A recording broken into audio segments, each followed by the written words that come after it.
Bueno, hemos leído aquí el principio del Evangelio de Jesucristo, Hijo de Dios. Es decir, cómo comenzó, o cuál es el origen del Evangelio.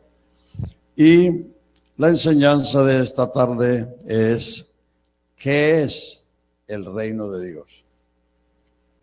¿Qué es el reino de Dios? Como hemos leído, Juan el Bautista, el precursor de Cristo, vino anunciando: arrepentíos porque el reino de Dios se ha acercado. Lo que está cerca, pero no ha llegado.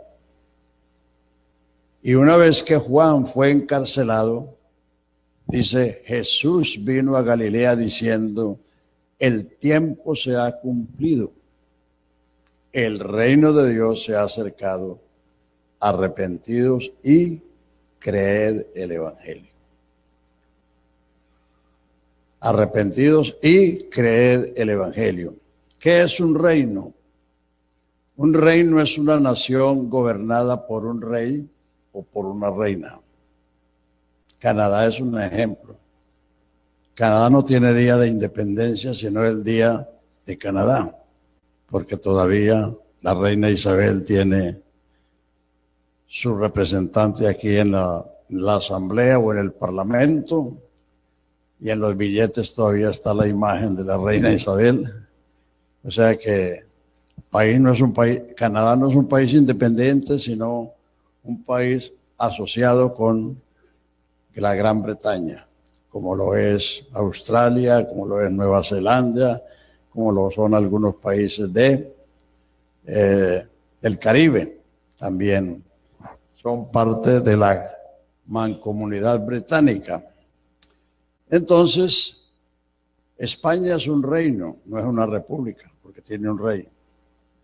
Lo mismo Bélgica, lo mismo Suecia, lo mismo Holanda.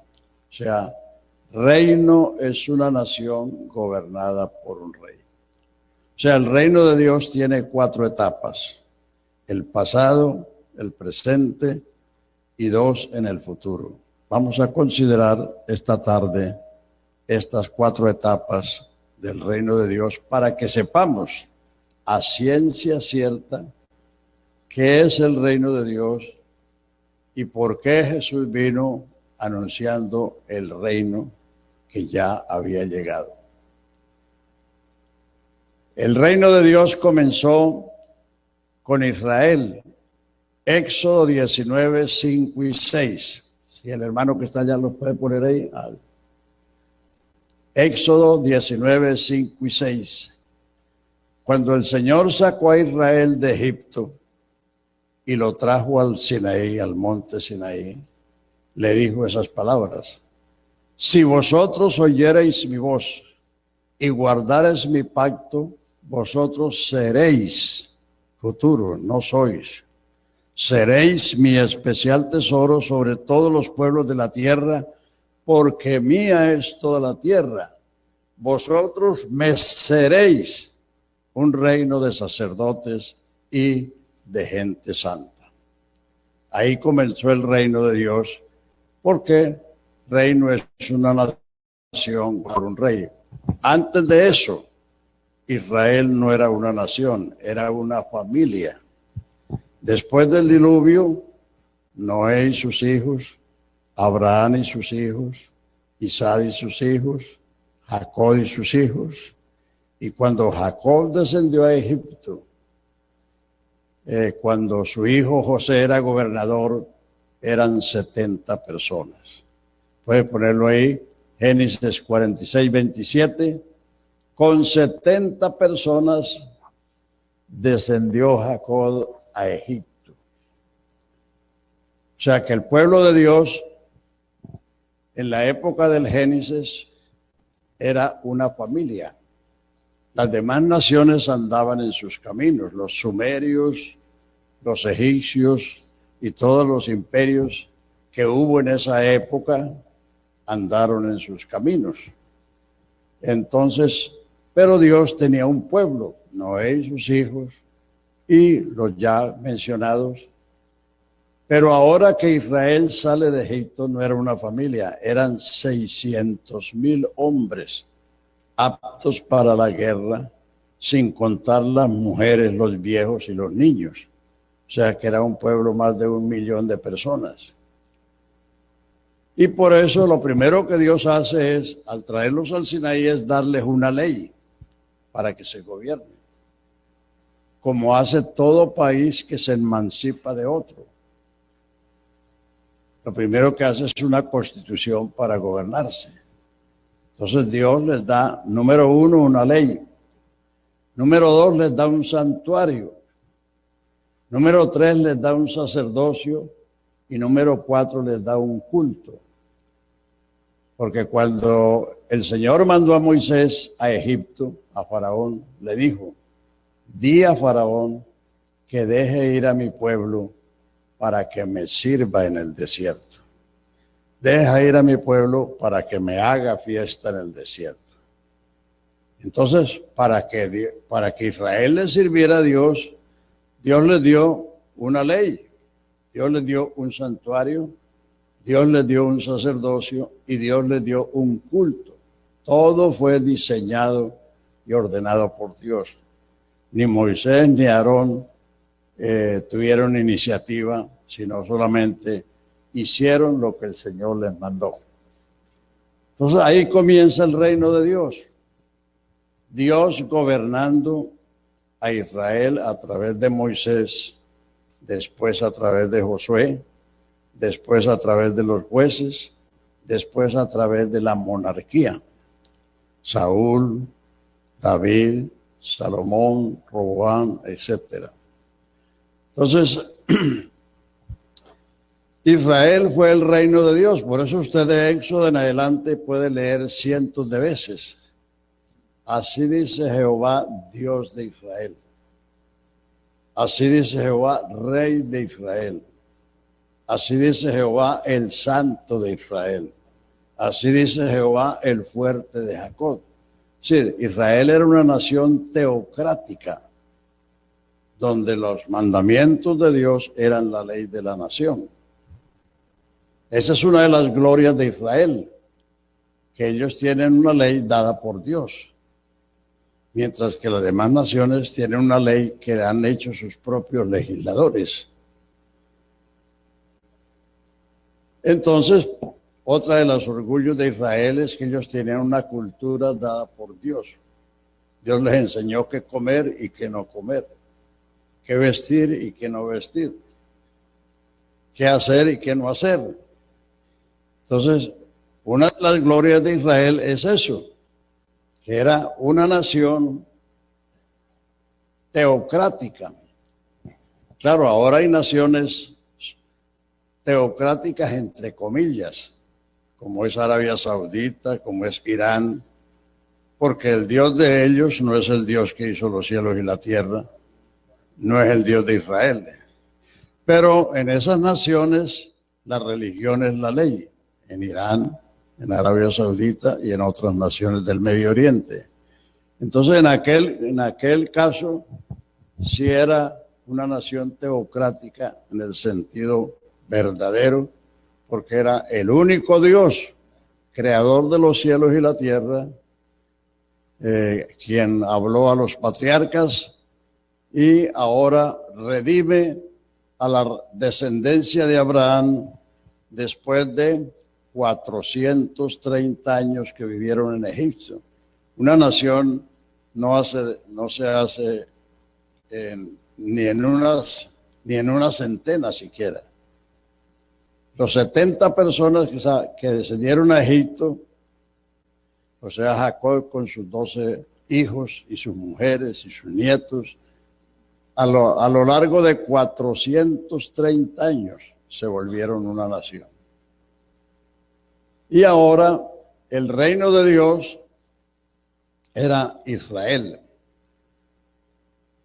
Y así lo fueron hasta la destrucción del templo. Dios ordenó el tabernáculo. Ese tabernáculo solamente funcionó para la peregrinación por el desierto y la conquista de la tierra prometida. cuando ya Israel fue establecido en la tierra de Canaán como su propia tierra, entonces Dios le mostró a David el lugar donde había de construir el templo. Porque David escribió uno de los salmos diciendo: no daré sueño a mis ojos, ni a mis párpados adormecimiento, hasta que edifique casa para el fuerte de Jacob. Entonces Dios le mostró a David el sitio, le dio los planos, pero le dijo: tú no edificarás mi casa, porque has sido un hombre de guerra y has derramado mucha sangre. Para edificar la casa de Dios se necesita un hombre de paz. Salomón, tu hijo, que quiere decir pacífico, él edificará mi casa. Entonces Salomón construyó ese templo, que era una de las 7 maravillas del mundo antiguo. Salomón tenía 80,000 cortadores de piedra y madera, 70,000 cargadores, 3,600 supervisores, o sea, 153,600 personas trabajando 7 años en la Edad Dorada, cuando el oro era estimado como plata, la plata como hierro y el hierro como piedras. En esa época, Salomón se gastó 7 años. Esa era una maravilla, ese templo. Y allí, cuando Salomón dedicó el templo, dijo estas palabras que están en el segundo libro de Crónicas, capítulo 6, versículo 4 o 5, por ahí, que dice: Salomón, al dedicar el templo, dijo: Señor, tú has cumplido hoy lo que dijiste a mi padre David, diciendo: desde el día que saqué a Israel de Egipto, ninguna ciudad he elegido para poner en ella mi nombre, ni a ninguno he elegido para que sea príncipe sobre mi pueblo. Mas ahora he elegido a Jerusalén para poner en ella mi nombre, y a David para que sea príncipe sobre mi pueblo. Por eso Jerusalén es la ciudad del gran rey. Jerusalén es la capital religiosa del mundo, no es Roma. Roma era la capital imperial donde estaba el César, que exigía culto para él. Como dijo un teólogo, ¿qué tiene que ver Atenas con Jerusalén? Atenas es la capital la cuna de la filosofía. Jerusalén es la ciudad del gran rey. Porque ninguna ciudad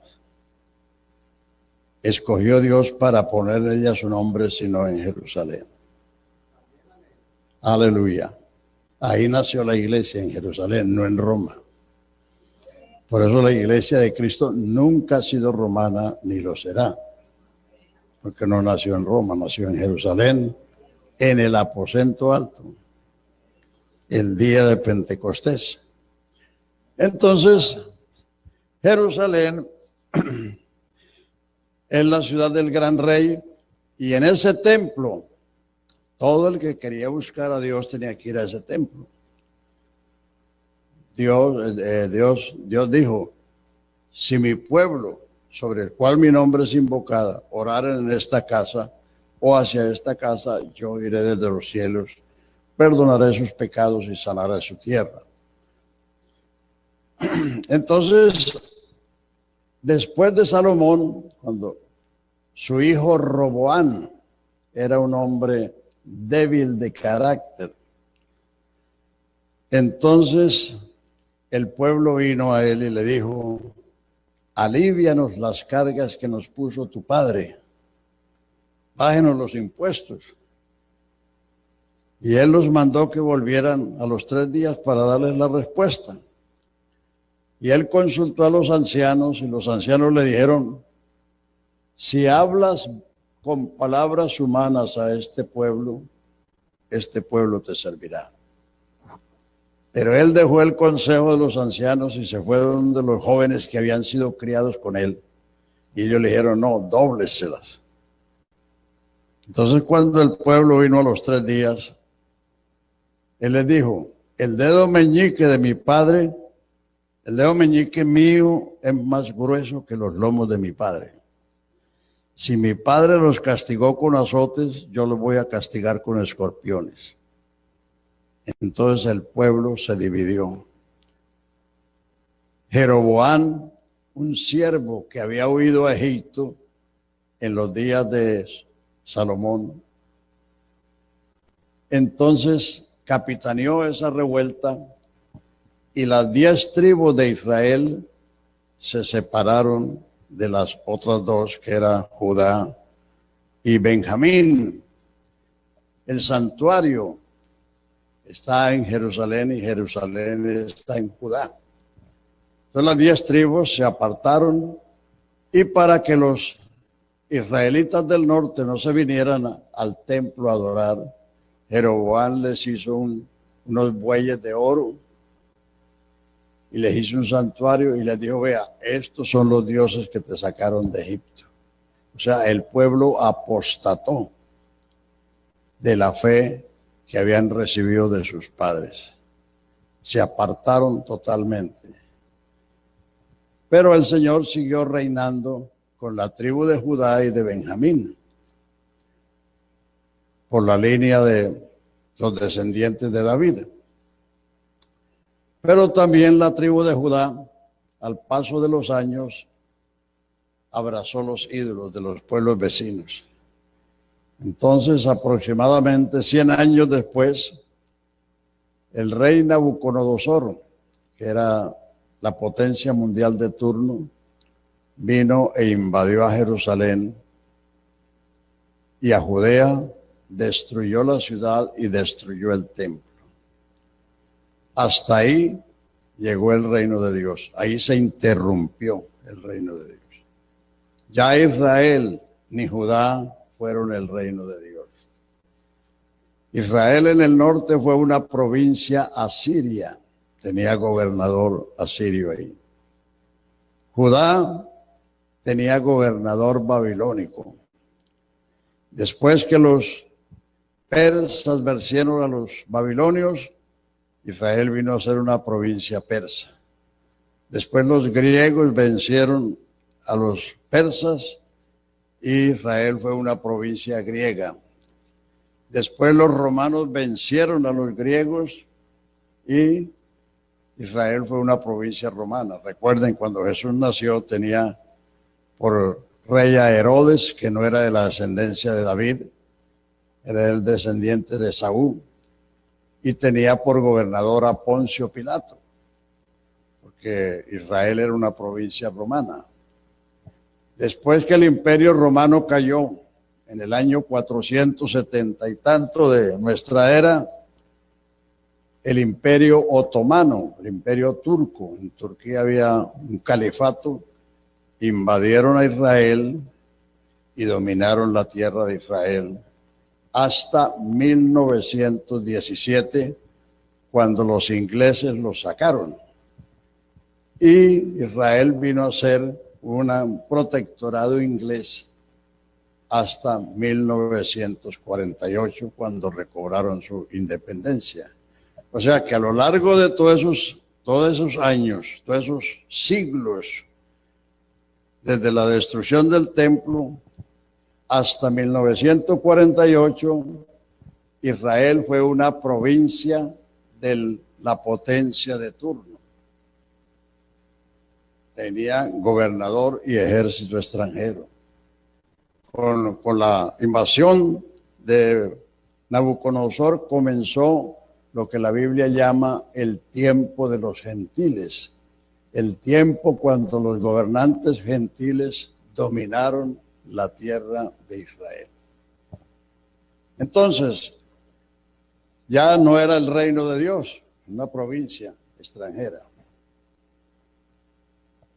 En 1947 las Naciones Unidas decidieron partir esa tierra en 2 pedazos, uno para los árabes y otro para los israelitas. Y en 1948, el 15 de mayo, los israelitas proclamaron la independencia y desde entonces son una república parlamentaria, no son el reino de Dios. Una república como cualquier otra, tiene sus legisladores, tiene su primer ministro y su gobierno es elegido por el pueblo. Así que ellos dejaron de ser el reino de Dios desde la destrucción del templo y de la destrucción de la ciudad de Jerusalén. Por eso Juan el Bautista, que vivió en el desierto, vino palabra de Dios a Juan en el desierto, dice Lucas 1, capítulo 1, versículo 6 o 7 por ahí. Salió Juan por toda la provincia de Judea diciendo, arrepentíos porque el reino de Dios se ha acercado. ¿Por qué? Porque tras mí viene uno que es primero que yo, uno que es antes de mí, uno que es poderoso y a quien no soy digno de desatar la correa de sus sandalias. Él los bautizará con el Espíritu Santo. Ese fue el mensaje de Juan. El rey viene. Tras mí viene el rey. Y cuando Juan fue encarcelado por Herodes y luego decapitado, entonces Jesús vino a Galilea diciendo, el tiempo se ha cumplido. El reino de Dios se ha acercado. Arrepentíos y creed el Evangelio. Para entrar al reino de Dios hay que creer el Evangelio. El Evangelio no es una lista de reglas. El Evangelio es el anuncio de la venida de Jesucristo al mundo. Su vida inmaculada, su ministerio público, su muerte, su sepultura, su resurrección, su ascensión al cielo y su promesa de volver por su iglesia. Ese es el Evangelio. Arrepentidos y creed el Evangelio. Alabanzas al Señor Jesús.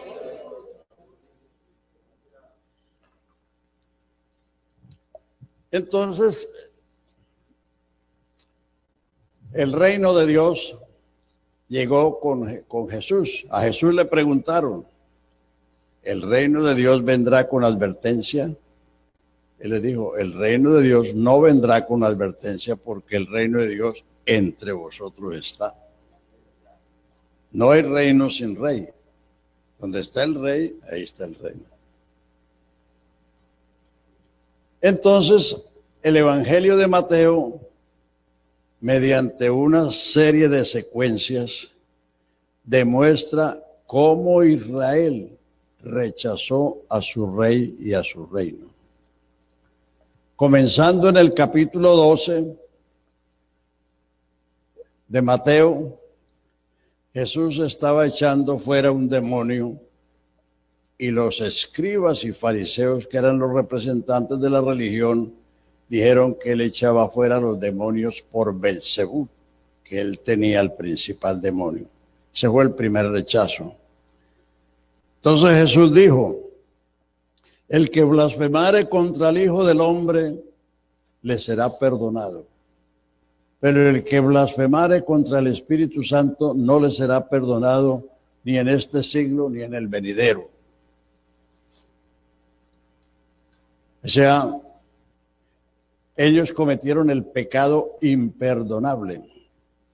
La blasfemia contra el Espíritu Santo es atribuirle al diablo la obra de Dios, con conocimiento.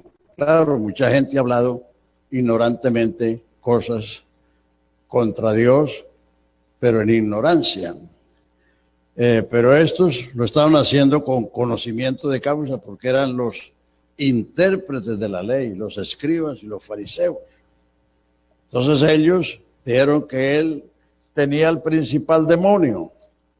Por eso Jesús les dijo esa sentencia: el que blasfemare contra el Espíritu Santo no le será perdonado ni en este siglo ni en el venidero. Y el capítulo 13, que es el que sigue, hay 7 parábolas que se refieren a ese hecho. Voy a citar solamente una, la del sembrador. La parábola del sembrador dice que el sembrador salió a sembrar y la semilla cayó una en el camino y las aves se la comieron. Otra en pedregales, nació pero no creció porque no tenía dónde profundizar su raíz. Otra cayó en espinas y las espinas lo ahogaron. Y la que cayó en buena tierra produjo fruto a 100, a 60 y a 30. Ningún árbol frutal produce los frutos de esa manera, decreciendo, sino al contrario, creciendo.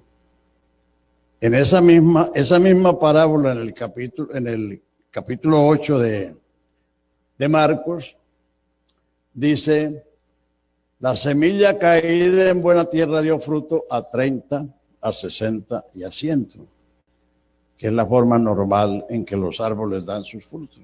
Los primeros frutos son unos pocos, la segunda un poco más, y de la tercera en adelante se estabiliza la cosecha.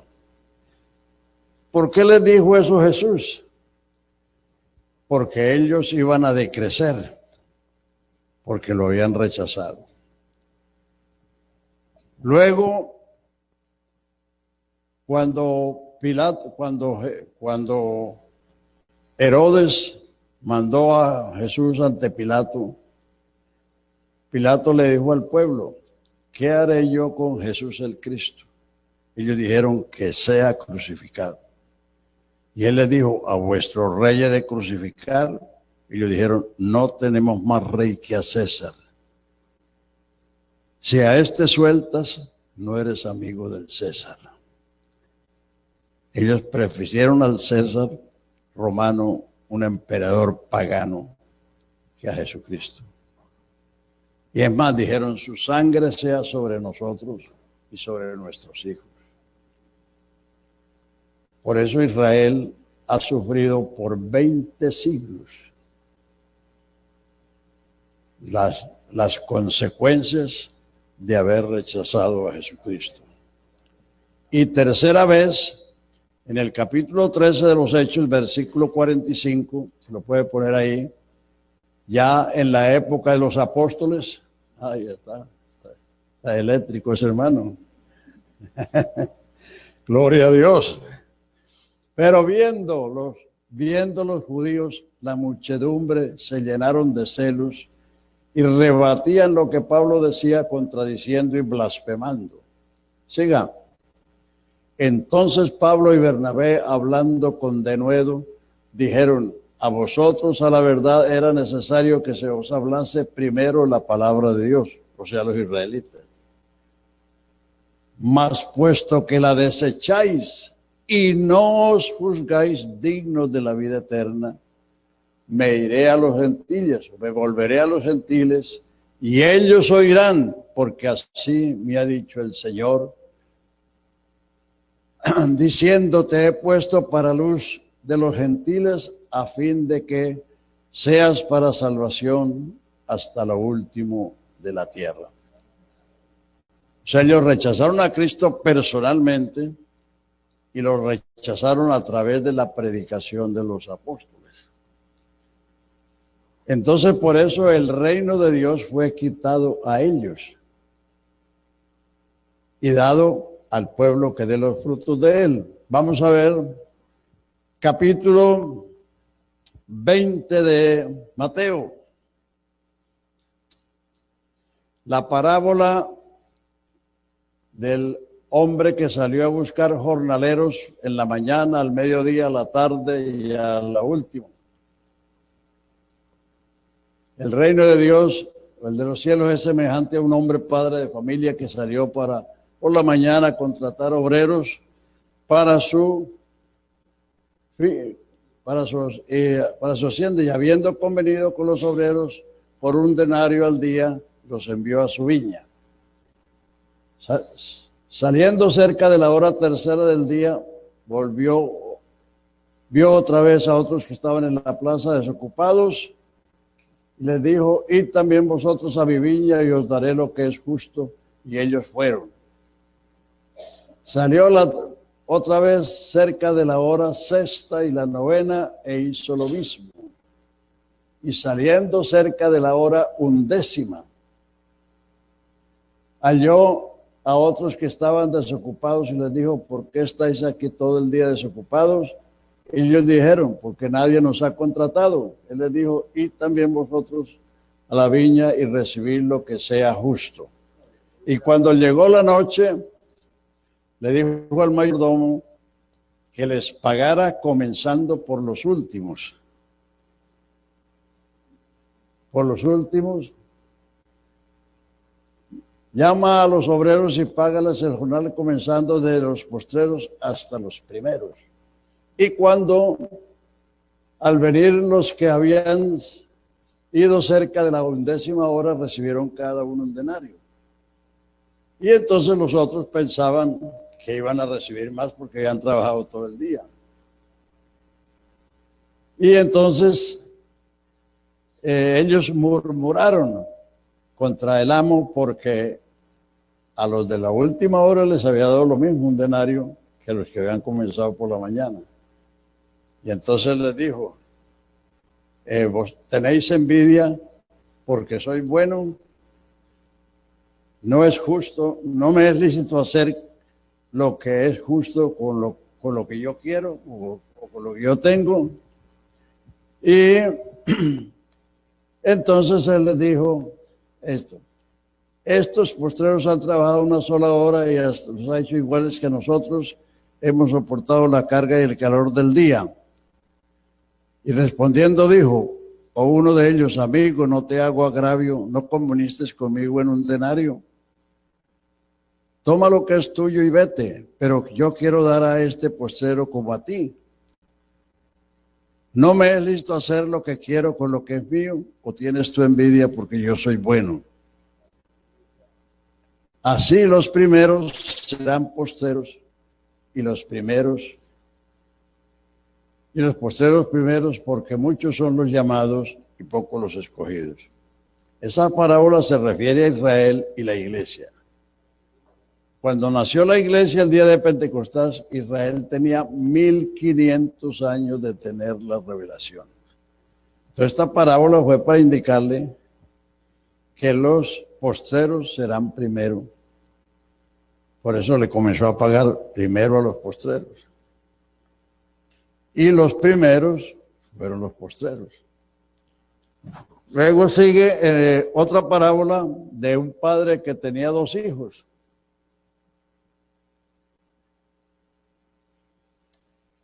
¿Está en el 20 también o en el 21? En el 21. La parábola del padre que tenía 2 hijos.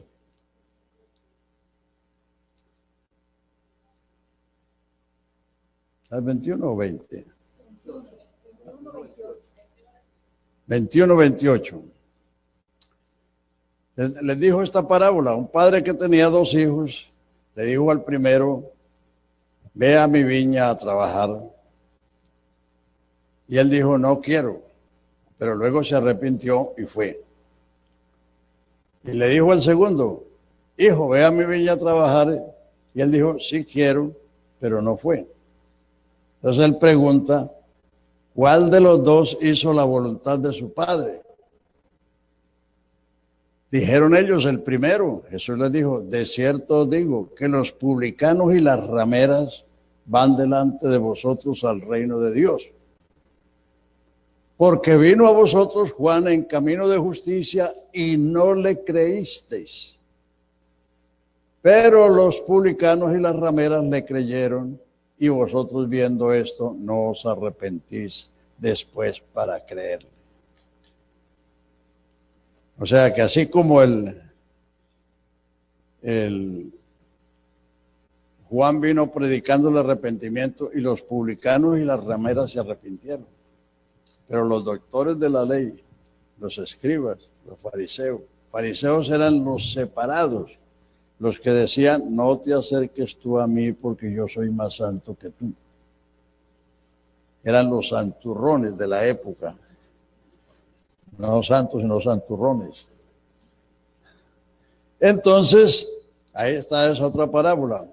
Y la tercera, la de los labradores malvados. Esto es muy importante. Ahí en el 21. Oíd otra parábola. Un hombre padre de familia, el cual plantó una viña, la cercó de vallado, cavó en ella un lagar, edificó una torre y la arrendó a los labradores y se fue lejos.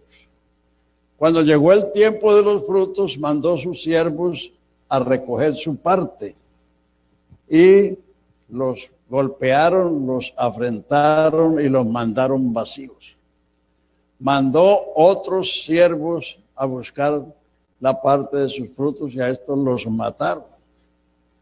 Y como última cosa, dijo, enviaré a mi hijo, tendrán respeto porque es mi hijo. Pero cuando vieron al hijo dijeron, este es el heredero, matémoslo y adueñémonos de la viña. Entonces él pregunta, ¿qué hará el señor de la viña con estos labradores? Dice, de cierto que los destruirá y dará la viña al pueblo que dé los frutos de él. ¿Qué hará? Que el reino de Dios será quitado de vosotros y dado al pueblo que produzca los frutos de él. O sea, Israel, el pueblo elegido, el pueblo más bendecido, más protegido. Dice pueblo, tierra de que fluyen leche y miel, tierra de montes y vegas, que bebe la lluvia del cielo, que los ojos del Señor están desde el primer día del año hasta el último. Es un pueblo protegido, pero ellos rechazaron a su rey y a su reino. Y entonces Jesús les dijo esas parábolas. Y el versículo siguiente, el 44 y 45, vea lo que dice. El que cayere sobre esta piedra será quebrantado, y sobre quien ella cayere le desmenuzará. Oyendo sus parábolas, los principales sacerdotes y los fariseos entendieron que hablaba de ellos, pero no le echaron mano porque le temían al pueblo. Entonces, el reino de Dios, que es el gobierno de Dios sobre una nación, sobre una gente, sobre un pueblo, fue dado a otro pueblo. Y Romanos 14, 17 nos dice que es el reino de Dios. Gloria a Dios. Bueno, menos mal que ninguno tiene sueño aquí, ¿no? Porque las tardes son soñolientas. Vea lo que es el reino de Dios. Porque el reino de Dios no es comida ni bebida, sino justicia, paz y gozo en el Espíritu Santo. El reino de Dios fue un lugar, fue una nación geográfica en el Medio Oriente, en el ombligo de la tierra, en el centro de la tierra. Israel es el centro de la tierra porque es la unión de 3 continentes, Asia, África y Europa. Entonces, ahora el reino de Dios no es un sitio, es un estado que vivimos y gozamos y compartimos todos los que nos hemos puesto bajo el cetro de Jesucristo, bajo el gobierno de Jesucristo. Porque solo Jesucristo puede dar eso. Romanos 5:1 dice, justificados pues por la fe, tenemos, no tendremos, no, ahora tenemos paz para con Dios por medio de nuestro Señor Jesucristo. Solo Jesucristo da esa paz. San Juan 14 dice, mi paz os doy, mi paz os dejo, no como la que el mundo da, yo os la doy, no se turbe vuestro corazón ni tenga miedo. Isaías 57, 20 y 21 dice: no hay paz para los impíos. Impío es el que no es pío. Pío es un santo. Santos no son los de madera ni de yeso. Santos son hombres y mujeres de carne y hueso que han dejado el pecado para seguir al Señor.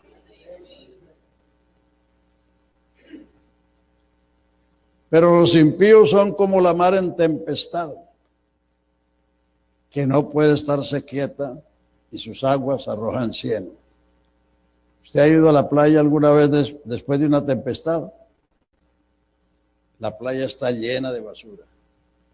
Todo lo que le han echado, los plásticos, las latas, todo lo que los turistas irresponsables que se van a la playa a beber y a comer y a echarle la basura al mar, cuando la mar se enfurece, arroja todo eso. Y el Señor dice que así son los impíos, que no pueden estarse quietos. Hay personas que no se entienden ni ellos mismos.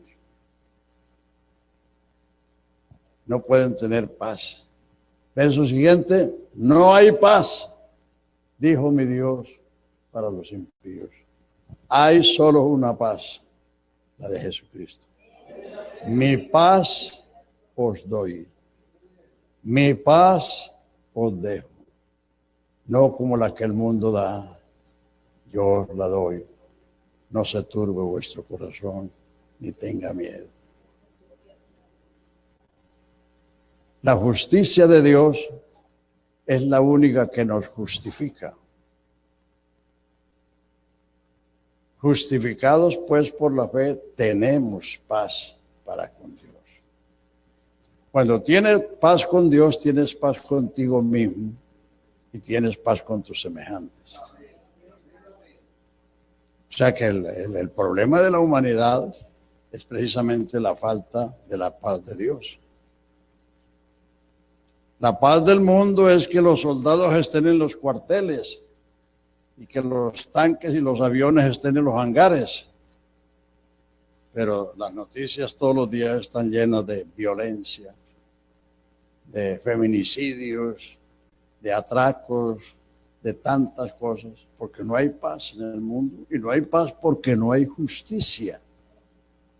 Y la justicia solo la da Jesucristo.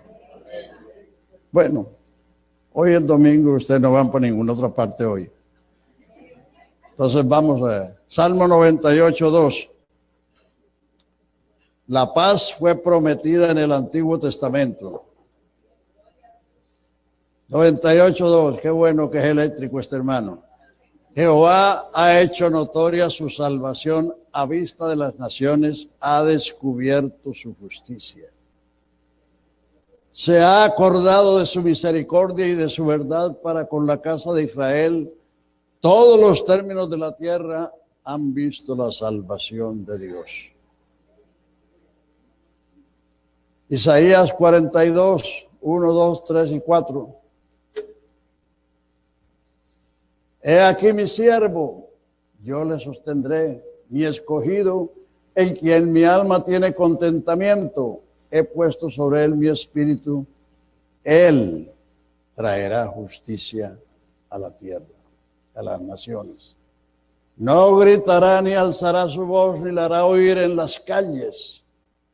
No quebrará la caña cascada, ni apagará el pábilo que humeare. Por medio de la verdad traerá justicia. No se cansará. Él no es como nosotros. Si usted se cansa pronto y cambia de oficio o cambia de rumbo. No se cansará ni se fatigará hasta que establezca en la tierra justicia y las costas esperen su ley. Jesucristo es la justicia de Dios para el hombre. Y esa justicia solo se recibe cuando reconocemos nuestro pecado y nuestra condición. Hay un ejemplo en Isaías capítulo 6.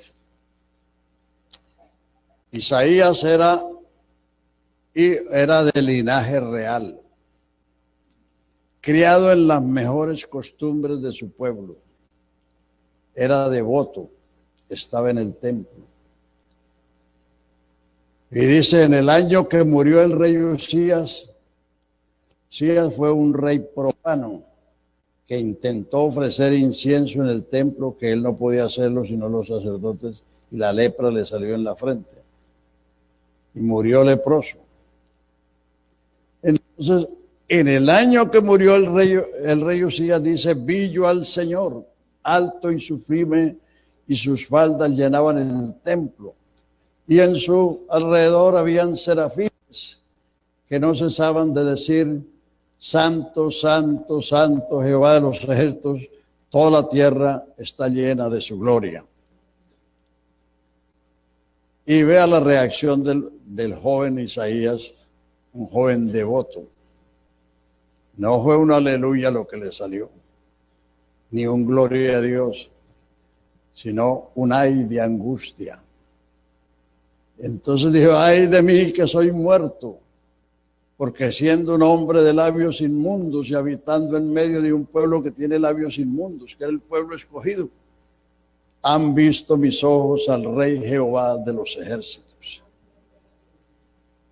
Es decir, esa es la reacción del pecador ante la presencia de Dios, porque Dios es luz, y la luz es lo que descubre todo, la que revela todo. ¿No se ha dado cuenta usted cuando va manejando que a veces piensa que el parabrisas está limpio, pero es porque no le ha dado el sol de frente? Cuando le da el sol de frente se da cuenta cuán rayado y cuán sucio está, porque la luz es lo que revela. Entonces, cuando Isaías se vio ante el Todopoderoso, ay de mí que soy un cadáver inmundo. Pero eso no fue todo, eso fue lo primero. Luego vio que un serafín se desprendía del trono con un carbón encendido que le tocó sus labios y le dijo, limpio eres de tu iniquidad. Y después de eso oyó la voz del Señor que decía, ¿quién irá por nosotros? Y yo respondí, heme aquí, envíame a mí. Entonces el profeta escribió esos dos aspectos, el primero y el segundo. Isaías 64:6 habla de su propia experiencia, nuestras justicias. Dice, todos nosotros somos como suciedad y nuestras justicias, o sea, lo mejorcito del hombre, es como trapo de inmundicia. Y todos pasamos, todos caímos, todos nosotros como hoja, y nuestras maldades nos llevaron como el tamo. Eso es lo que vio aquel joven devoto, criado en las mejores costumbres de su pueblo. Pero eso no fue todo. Está la última parte que es la mejor. Isaías 61. Y es, en gran manera me gozaré en Jehová, porque me vistió de vestidos de salvación. Me rodeó de manto de justicia, como a un novio me atavió y como a una novia engalanada con sus joyas. Ese es el pecador justificado. Pero primero hay que verse uno lo que uno es realmente. Porque así como la luz del sol te muestra si la ventana está sucia, o el parabrisas, o cualquier otra cosa, así la luz de Dios nos muestra nuestra condición de pecadores, pero no para hundirnos en la desesperación, sino para darnos el vestido de salvación, el manto de justicia. Esa segunda parte es el hombre o la mujer justificada por la justicia de Dios. Justificados pues por la fe, tenemos paz para con Dios por medio de nuestro Señor Jesucristo. Tú tienes paz, entonces por eso se acabó la desesperación, se acabó la angustia, se acabó la depresión. Porque ahora tienes paz con Dios, tienes paz contigo mismo, tienes paz con tus semejantes. Dice en el libro de Proverbios, aquel cuyos caminos son rectos delante del Señor, aún a sus enemigos pacificará con él. Aún a sus enemigos traerá en paz contigo. La justicia de Dios es lo que cambia la condición y el destino. Y volviendo a Romanos 14:17,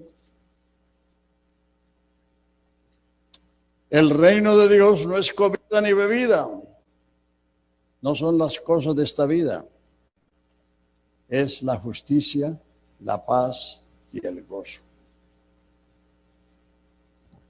La paz es fruto de la justicia y el gozo es fruto de la paz. El gozo no es como la alegría. La alegría depende de lo que nos rodea. Te ve cosas buenas o bonitas y se alegra. Pero ve cosas duras o tristes o dramáticas y te dueles, te angustia. O sea, la alegría y la tristeza dependen de lo que nos rodea. El Señor le dijo a Ezequiel, te voy a quitar la alegría de los ojos. Era la esposa. Y los que somos casados sabemos que la casa sin la esposa no hay alegría.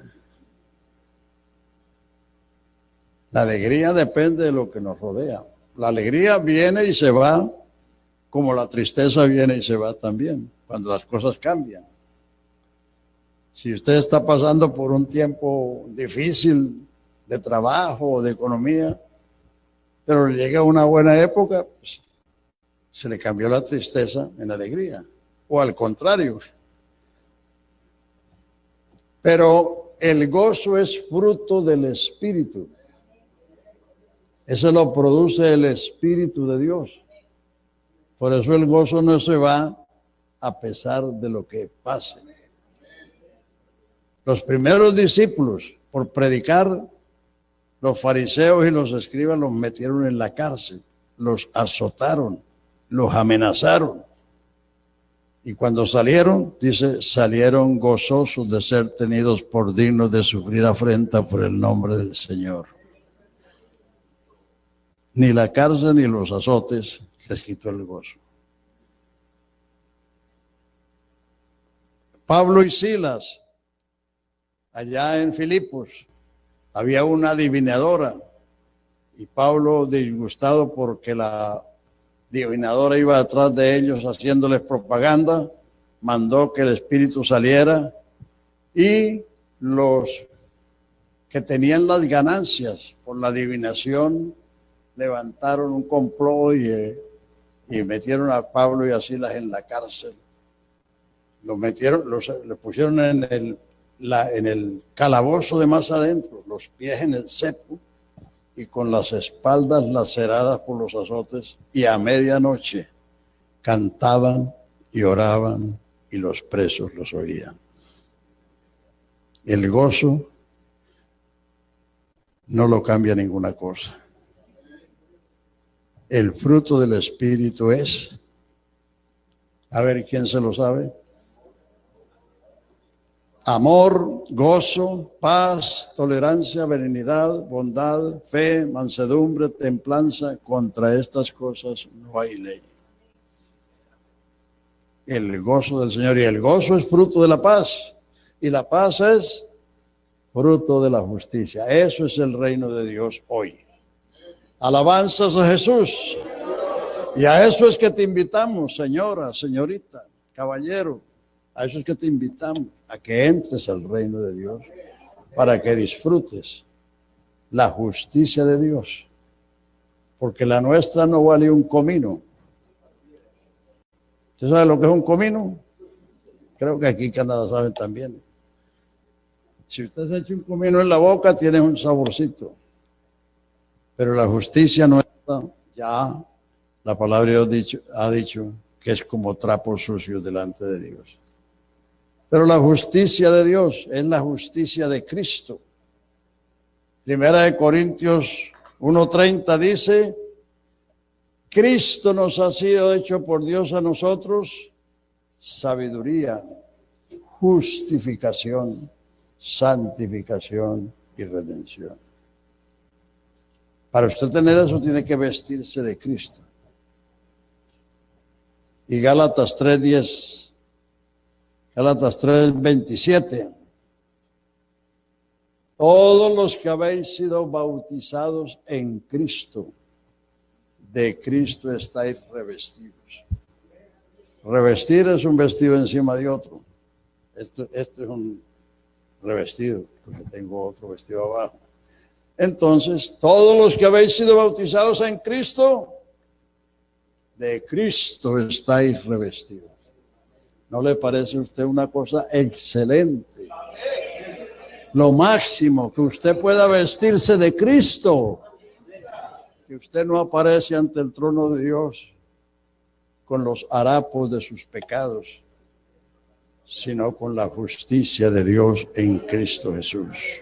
Alabanzas al Señor. Alabanzas al Señor.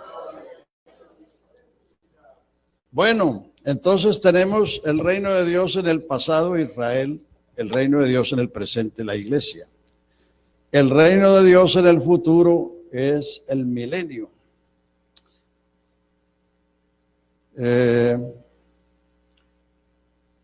Hechos capítulo 3, verso 19 o 20 por ahí. Dice, es menester que el cielo tenga a Jesucristo hasta los tiempos de la restauración de todas las cosas. Ahí está. A quien de cierto es necesario que el cielo reciba hasta los tiempos de la restauración de todas las cosas, que habló Dios por boca de sus santos profetas, que han sido desde tiempos antiguos. Porque Moisés dijo a los padres, el Señor vuestro Dios os levantará profeta de entre vosotros, de entre vuestros hermanos, como a mí, a él oiréis en todas las cosas que os hable, y toda alma que no oiga a aquel profeta será desarraigado de su pueblo. Ese profeta es Jesucristo.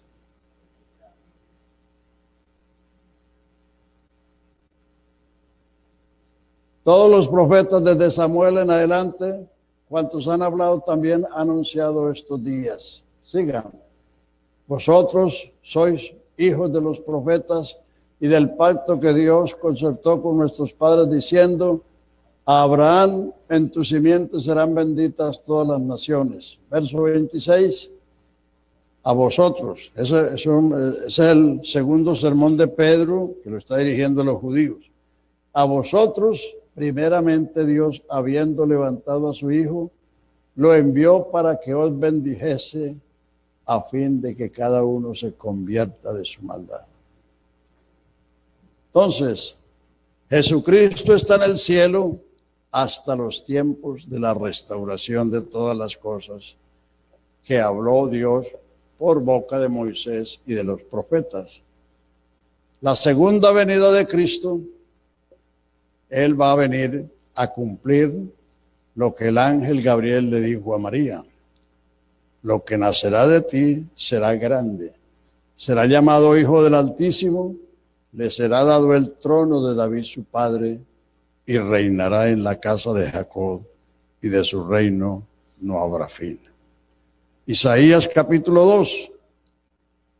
Lo que vio Isaías respecto a Judá y Jerusalén, que sucederá en lo postrero de los tiempos, que será puesto el monte de Sión, que es el monte donde estuvo el templo. Ese es el monte de Sión, donde estuvo el templo allá en Jerusalén, como cabeza de todos los montes.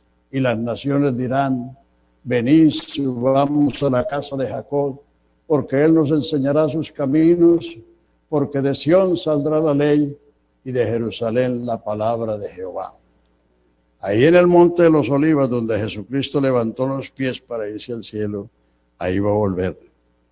Jerusalén va a ser la capital del mundo. Y las naciones dirán, venid, subamos a la casa de Jacob, porque él nos enseñará sus caminos, porque de Sión saldrá la ley y de Jerusalén la palabra de Jehová. Y más adelante en Isaías 10 y en Isaías 11 dice, en justicia reinará un rey y príncipes presidirán en juicio. La vaca y el león andarán juntos, el lobo y el cordero. El niño jugará con la serpiente y no harán daño en mi santo monte, porque como las aguas cubren la mar, será cubierta la tierra del conocimiento de Jehová. Nadie dirá, conoce al Señor, porque todos me conocerán, dice el Señor de los ejércitos. Ese es el milenio. O sea, Jesucristo viene en su segunda venida para destruir el reino del anticristo, que es lo que se está cocinando ahora en las Naciones Unidas y en la Unión Europea. Todo eso que va a ser un gobernante, una religión y una moneda, todo eso es preparación para el reino del anticristo. El anticristo será un personaje que pretenderá imitar a Cristo. El diablo no crea nada, el diablo es un imitador.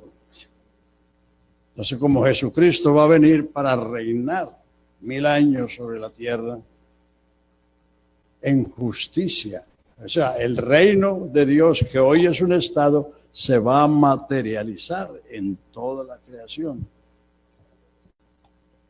No solamente el niño jugará con la serpiente, dice, el niño será de 100 años.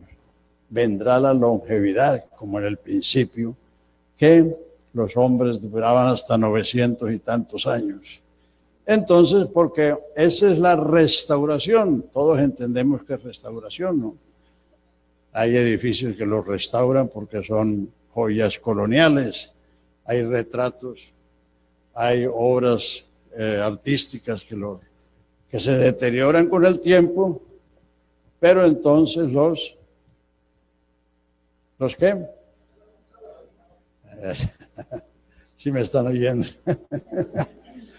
Entonces, el milenio que habla del Apocalipsis es la restauración de todas las cosas como fue en su origen.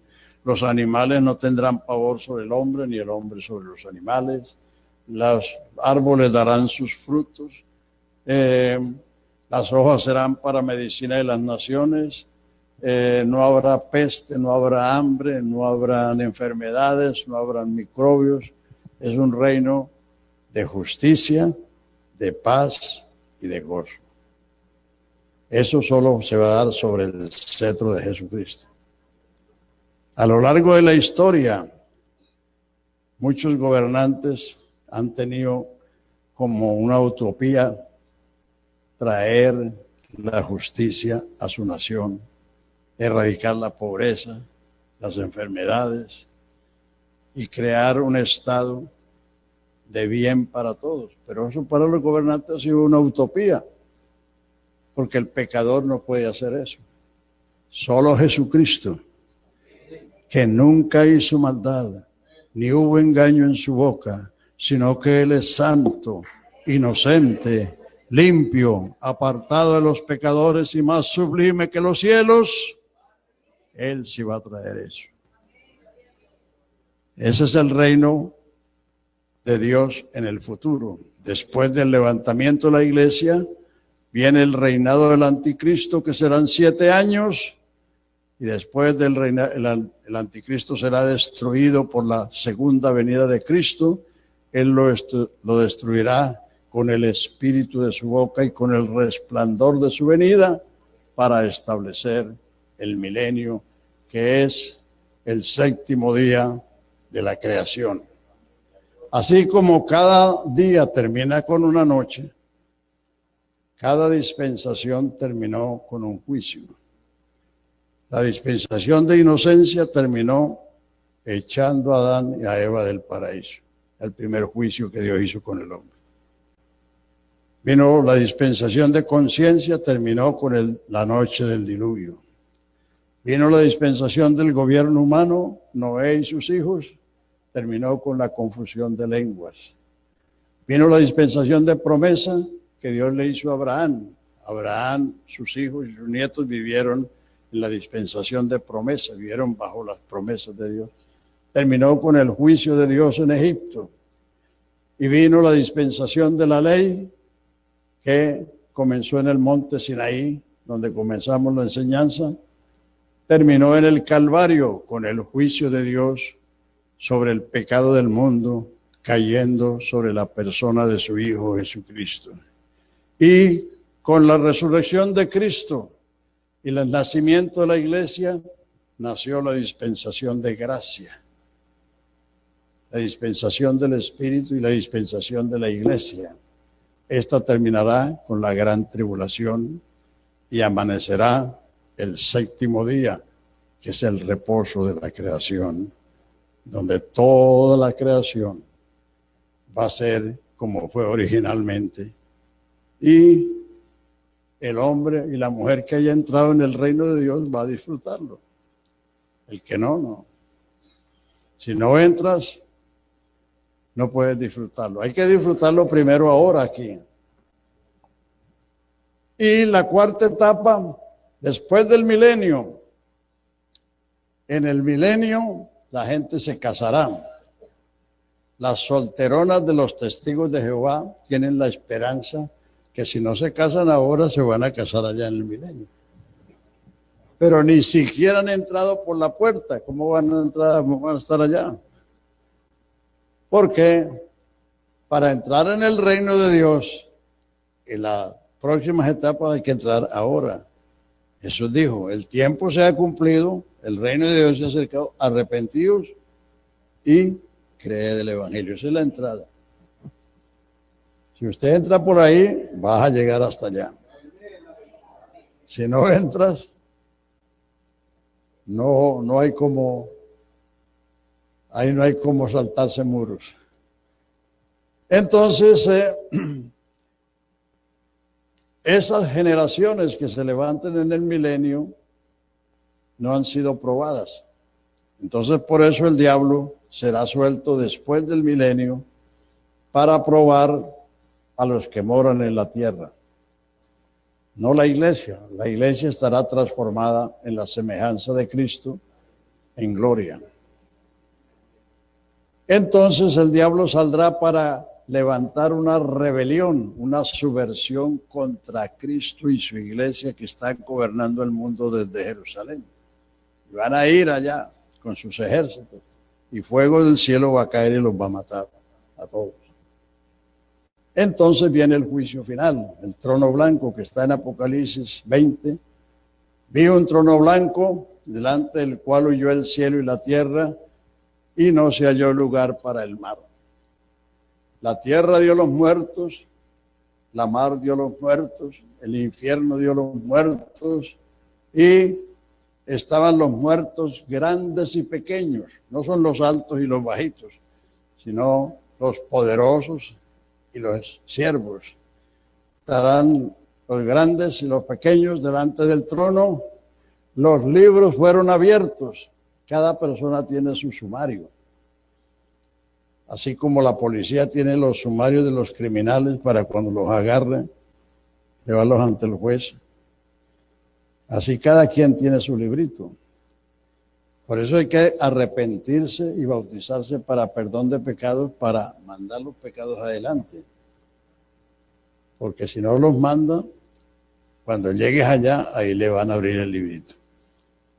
Y los muertos fueron juzgados por las cosas que están escritas en los libros. Y otro libro, el cual es el de la vida, fue abierto. Y el que no fue hallado inscrito en el libro de la vida fue lanzado en el lago de fuego, que es la muerte segunda.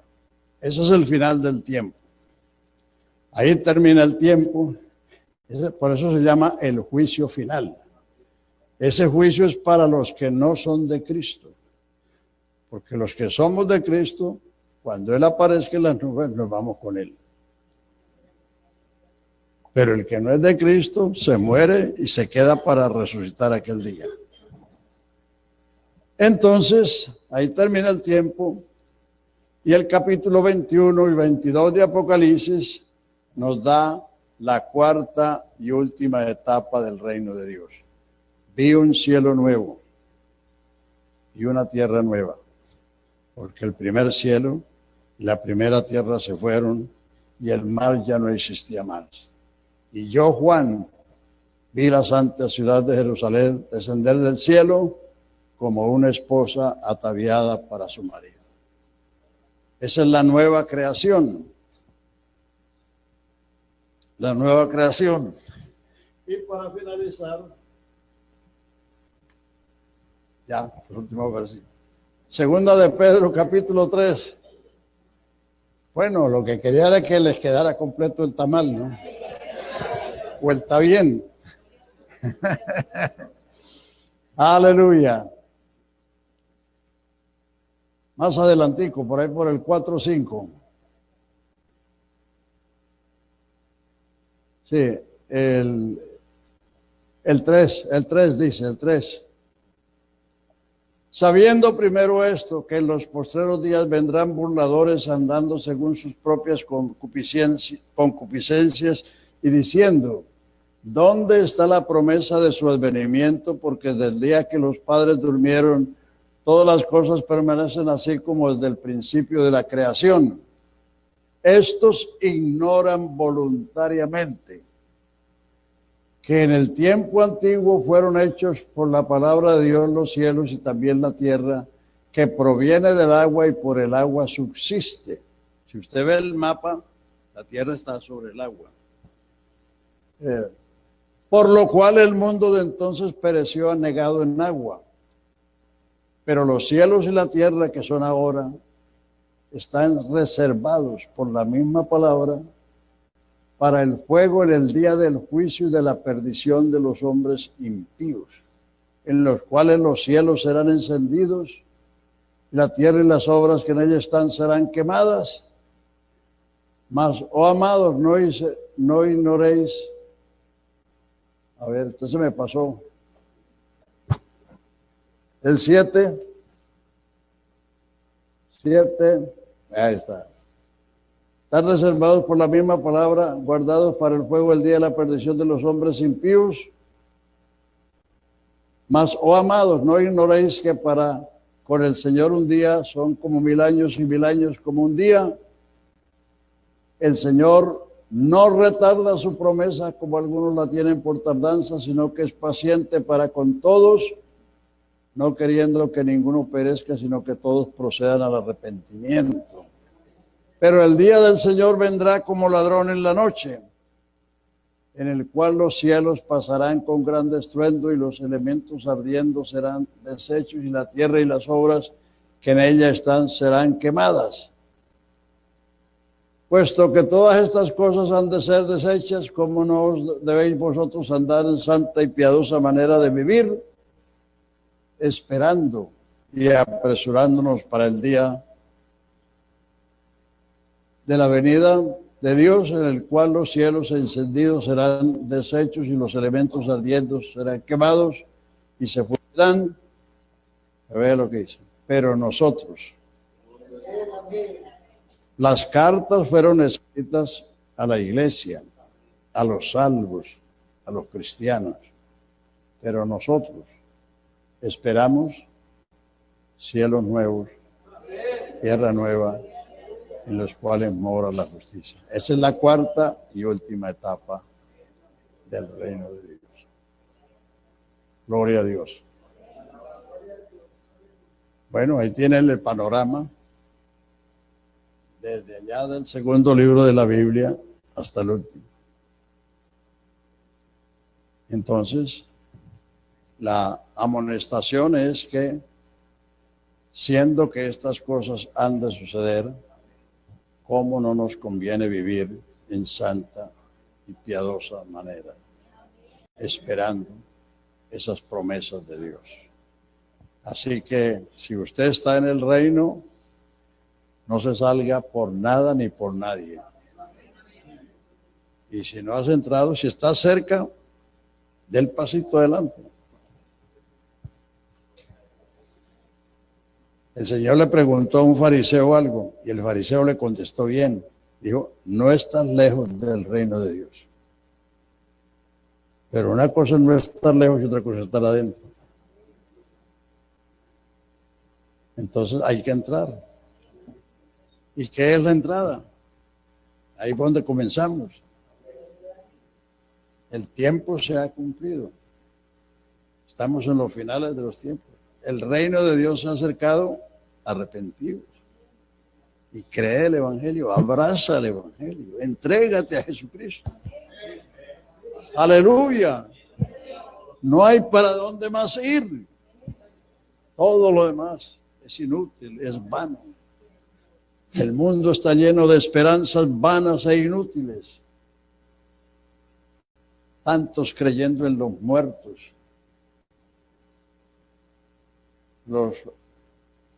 Los budistas.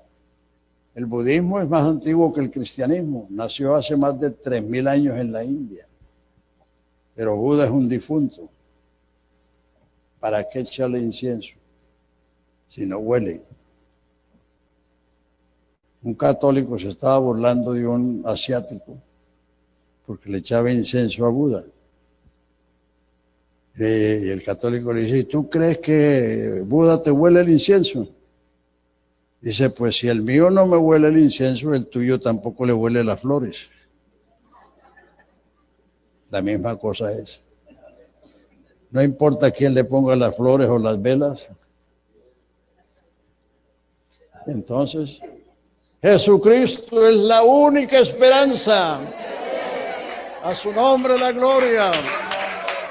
A su nombre la gloria. A su nombre la gloria. A su nombre la gloria. Al Rey de los siglos. Al Rey de los siglos. Inmortal, invisible, al único y sabio Dios, sea honor y gloria, sea honor y gloria, sea honor y gloria, por los siglos de los siglos.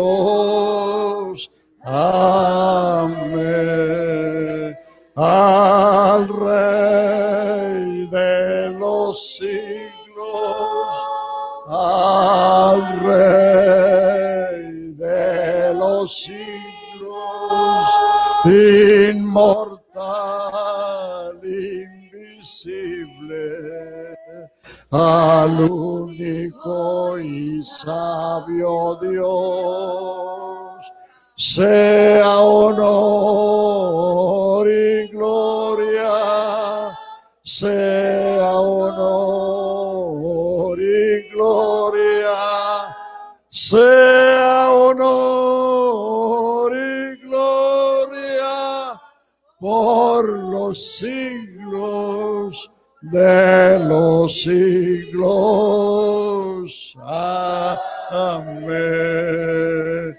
Al Rey de los siglos, al Rey de los siglos, inmortal, invisible, al único y sabio Dios, sea honor y gloria, sea honor y gloria, sea honor y gloria, por los siglos de los siglos. Amén. Aleluya. ¿Quién quiere entregarse esta tarde al Señor? Aleluya. ¿Quieres tú entrar al reino hoy? Simplemente creyendo. Quisiéramos antes de terminar orar por cualquier persona que no ha entrado y quiere entrar. Para eso estamos aquí. ¿Quieres tú venir aquí adelante, dar un paso o levantar tu mano allá donde está, indicando que tú quieres entrar al reino de Dios? Lo demás es el reino de Satanás. O estamos en el reino de Dios o en el reino del otro. El diablo vino al mundo para destruir, para robar, matar y destruir. Jesús dijo, yo he venido para que tengan vida y la tengan en abundancia. Escoge a quién quieres servir, a quién quieres seguir. Levanta tu mano esta tarde, queremos orar por ti, para que tu vida experimente lo que el Señor te ofrece: la justicia, la paz y el gozo. Eso se disfruta aquí, en esta vida, y esto permanece hasta la eternidad. Padre Santo, en esta tarde estamos aquí, tal cual somos, Señor, reconociendo que solo tú eres Dios y que tú eres el único Salvador y que no hay más fuera de ti, Señor. Yo te ruego esta tarde por estas personas que están aquí, Señor, que aún no han entrado a tu reino, que aún no han decidido abrazar la fe que es en tu nombre. Señor, derrama tu gracia sobre ellos. Ilumina sus mentes y sus corazones, Señor, con la luz de tu palabra, Señor, para que puedan ver que solo tú eres la esperanza de todo ser humano, Señor. Padre, en tus manos encomiendo estas almas que hoy han escuchado tu palabra, Señor. Haz que tu palabra encuentre cabida en sus corazones y que la luz de tu presencia los guíe por sendas de justicia, por amor de tu nombre. Aleluya.